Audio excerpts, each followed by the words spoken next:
Fox is in charge of the hen house.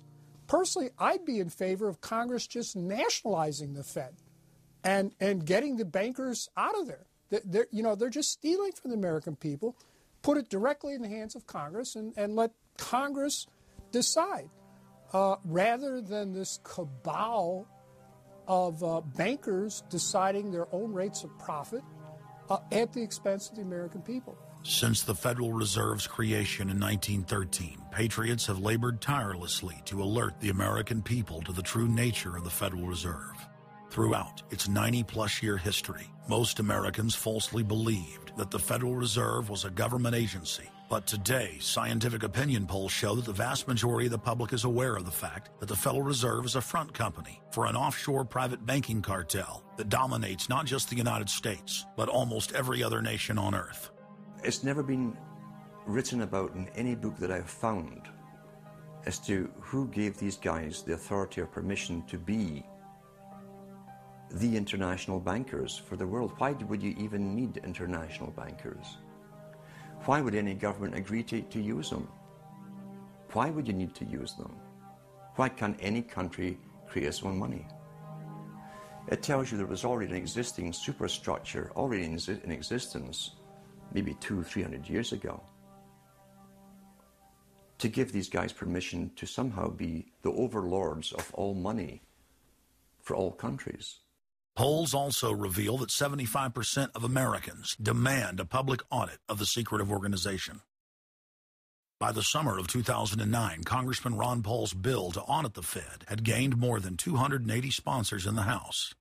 But the private Fed's high-powered lobbyists were able to block a vote on the bill in the Senate. That only piqued the public's interest. I have another amendment. I have been informed that the majority plans to block consideration of this amendment, which is number 1367, regarding the transparency at the Federal Reserve. Madam President, I'd like to call up Amendment 1367. Without objection, the clerk will report. The Senator from South Carolina, Mr. DeMint, proposes amendment number 1367. Senator from Nebraska. I make a point of order against the DeMint amendment that it's legislation on appropriations. Madam President? The point of order is well taken. The amendment... I regret the objection. The amendment falls. The people began asking themselves, why couldn't there be an audit of the Federal Reserve? The Fed has never once been audited. In the whole period of time, in the almost 90-some-odd years that the Fed has been around, the most powerful agency and independent agency, it has never once been audited. This is an absolute crime against the freedoms of this country. Do you think it would cause problems for the Fed or for the economy if that legislation was to pass? My concern about the legislation is that if the GAO is auditing not only the operational aspects of our programs and the details of the programs, but is making judgments about our policy decisions, that would effectively be a takeover of monetary policy by the Congress. Is that your position, that this bill, if it were to be passed, would interfere directly with interest rates, setting interest rates? If we were to raise interest rates at a meeting and someone in the Congress didn't like that and said, I want the GAO to audit that decision, wouldn't that be viewed as an interference? I wouldn't think so. This is just reviewing it, and you can do what you want. The Federal Reserve has never been subjected to an outside audit. And if you audit them, it's very likely that Greenspan, Bernanke, and Volcker might all go to jail. It was announced earlier today, that there will be a hearing on H.R. 1207, the bill to audit the Federal Reserve Bank. This will be the first independent audit in the Federal Reserve's 96-year history, and it's long overdue. Months ago, I asked the Vice Chairman of the Federal Reserve who received the $1 trillion in funds that the Federal Reserve has handed out to domestic institutions. He said, I'm not going to tell you. And then more recently, the Chairman of the Federal Reserve, I asked him who receives the $500 billion, we're talking about $500 billion, that the Federal Reserve handed over to foreign central banks. Who did they disseminate that money to? And he said, I don't know. $500 billion, and he doesn't know. It's long overdue. We need to audit the Federal Reserve, and I'm happy to say that we're going to have a hearing on that very soon. The only way, really, America can get out of the current mess is you've got to shut the Fed down completely, get rid of the Fed. You've got to put the money printing mechanism back under the roof of the federal government instead of outsourcing it to the Fed. Why were the bank's front men, Alan Greenspan and Ben Bernanke, all over the news saying that they were above the law?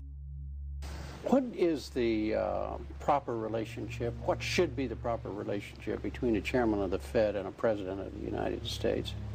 There is no other agency of government which can overrule actions that we take. What the relationships are don't frankly matter.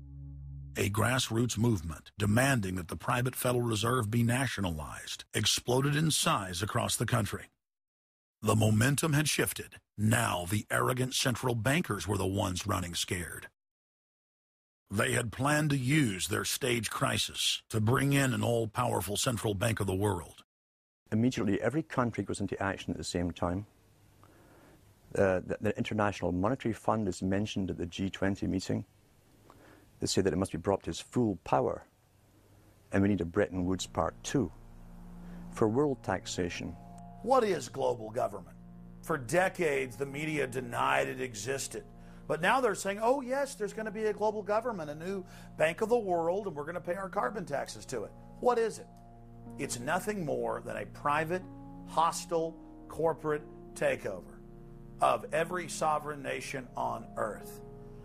And then when you look at the philosophy of these global corporate chieftains, it is one of domination of the poor, domination of the population. It is a view that human life just isn't cheap. No, human life is a negative. And so no matter what they do, they have the rationale that it's in the greater interest to get rid of more human lives. They are so arrogant and they're so sure of themselves. They're saying, yes, we created the European Union, we created the Euro, and these are from the people of the Bilderberg. We are going to create a world bank. We're going to create a world government. They're saying it out loud and clearly. Suddenly, across the planet, their regional front banks had been identified by sovereign populations as the illegitimate shadow governments that they are. The controllers had moved too quickly and revealed their hand. Populations around the globe were seeing through the establishment's facade, past the puppet governments, and to the global architects that were pulling their strings. Where are the American people? Why have they lost their dignity? What is stopping them from speaking out? Why have they become little mice that follow Pied Pipers? How can they look up to these pathetic politicians?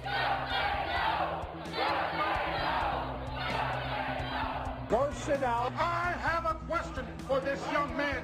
He has the right to be represented. I'm his father, and I want to talk to you face to face. Look at your. Why not a lobbyist with all kind of money to stuff in your pocket so that you can cheat the citizens of this country? So I'll leave, and you can do whatever the hell you please to do. One day God's going to stand before you, and he's going to judge you and the rest of your damn cronies up on the hill. And then you will get your just desserts. As the public begins to awaken to the fact that Barack Obama has cold-bloodedly betrayed the pledges he made to the American people, the establishment media and Democratic leaders have invoked the tactic of divide and conquer. I think they're astroturf. You be the judge of carrying swastikas and symbols like that to a town meeting on health care. An overwhelming portion of the intensely demonstrated animosity toward President Barack Obama is based on the fact that he is a black man. Desperate to ram their agenda through, they have played the race and class cards. You start to wonder whether